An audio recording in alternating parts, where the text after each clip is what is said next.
24 గంటలు ధ్యాన స్థితిలోకి ఎలా ఉండాలి? ధ్యానం కొంతసేపు చేస్తున్నాం. అరగంట, గంట సేపు చేస్తున్నాం. కొంతసేపు లేకపోతే ఎంతో కొంతసేపు చేస్తున్నాం. కానీ మిగతా సమయానంతరి ధ్యాన స్థితిలో ఉండాలి అని ఎలా ఉండాలన్న టాపిక్ పైన డీటెయిల్‌గా వెళ్దాము. అసలు ధ్యాన స్థితి అంటే ఏంటి అనేది ఫస్ట్ తెలుసుకుందాం. సో, మనము చిరునవ్వుతో ఉన్నా, ఎంజాయ్ చేస్తున్నా, రిలాక్స్‌గా ఉన్నా, రిలాక్స్‌గా ఎనర్జీస్ రిసీవ్ చేసుకున్నా, ప్రేమపూర్వకంగా ఉన్నా, అవేర్‌నెస్‌తో ఉన్నా, మనం కదులుతున్నాం. ఆ కదలికల పట్ల అవేర్‌నెస్, మాట్లాడే పట్ల ఏం మాట్లాడుతున్నాం అవేర్‌నెస్‌తో ఉన్నా, ఇవన్నీ ధ్యాన స్థితికి నిదర్శనాలే. ఇందులో ఏదో ఒకటి ఉన్నా కానీ. తర్వాత చక్కటి కళ్ళతో చక్కగా చూస్తున్నా. ఆ కళ్ళలో వెలుగులు చిందే కళ్ళు అంటారు. చక్కగా చూస్తున్నా దివ్యమంగళ దృష్టి అంటారన్నమాట. అంటే చక్కగా ఎదుటి వాళ్ళు మంచి కోరుకుంటూ మంచితనంతో ఉన్నప్పుడల్లా ఒక మంచితనం అనేది ఒకటుంది.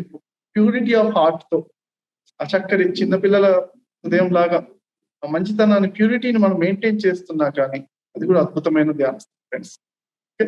తర్వాత ఏ పని చేస్తున్నా పొద్దున పూట లేచాం. ఎనర్జిటిక్‌గా ఉంటాం కొంతవరకు. సాయంత్రం అయ్యేసరికి ఎనర్జీ తగ్గుతుందా? స్ట్రెస్ అవుతున్నాము. ఏ పని చేస్తున్నా ఎనర్జీ పెరుగుతూ ఉంటే అది ధ్యాన స్థితిలో ఉన్నట్టు. సో, ఈవినింగ్ కాగానే ధ్యానంలోకి ఈ ధ్యాన స్థితిలో ఉండే వాళ్ళకంటే ఈవినింగ్ అవుతుంటే శక్తి పెరుగుతూ ఉంటుంది. ఇది ఎనర్జీ పెరగడం వల్ల ధ్యాన స్థితిలో ఉన్నట్టు. తర్వాత ఇందులో ఏదో ఒకటి ఉన్నా. ఓకే. తర్వాత ఇంకోటేంటే మనము మాయ అంటే సగము సుఖము, సగం దుఃఖము ఉంటుంది. సుఖ దుఃఖాలు ఒక వేవ్స్ లాగా ఉంటూ ఉంటాయన్నమాట.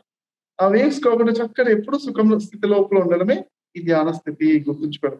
ఫ్రెండ్స్ ఇది క్లియర్‌గా పాయింట్ గుర్తుంచుకోండి. ఇప్పుడు మనకు ఒకళ్ళంటే ఇష్టం ఫర్ ఎగ్జాంపుల్.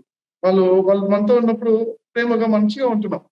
వాళ్ళు వెళ్ళిపోయేటప్పుడు మనం బాధపడుతుంటే ఎంత సంతోషంగా ఉంటాం. వాళ్ళు వెళ్ళిపోయేటప్పుడు అంతే బాధొస్తది. లేకపోతే అలానే ఏదైనా ఒకటి కొత్త సెల్ ఫోన్ కొన్నాం. కొన్నప్పుడు ఎంత సంతోషంగా సెల్ ఫోన్ పగిలినైనా అంతే బాధ ఉంటుంది. సేమ్ సుఖ దుఃఖాలు సమానంగా ఉంటాయన్నమాట.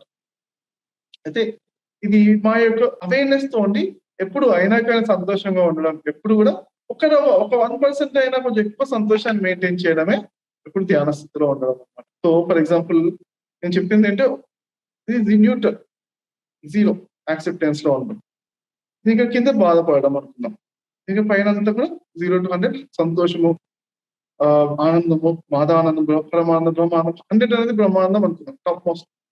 ధ్యాన స్థితి అంటే ఏంటే కొంచెం ఒక రవ్వ 0 అంటే శూన్యం నార్మల్‌గా నిర్మల స్థితి నార్మల్‌గా ఉన్నా అక్కడ 0 నుంచి అబోవ్ 0 1% కొంచెం సంతోషం ఏమున్నా కూడా అదంతా ధ్యాన స్థితే. 0-100 మధ్యలో ఎప్పుడు ఉండడం ధ్యాన స్థితిలో ఉండడం అన్నమాట.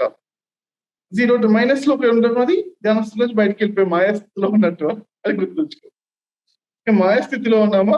మాయ ఇన్‌ఫ్లుయెన్స్ చేసి మాయలో కొట్టుకుపోతున్నామా? ధ్యాన స్థితిలో ఉన్నామా? చెక్ చేసుకోవాలి ఫ్రెండ్స్. ఓకే.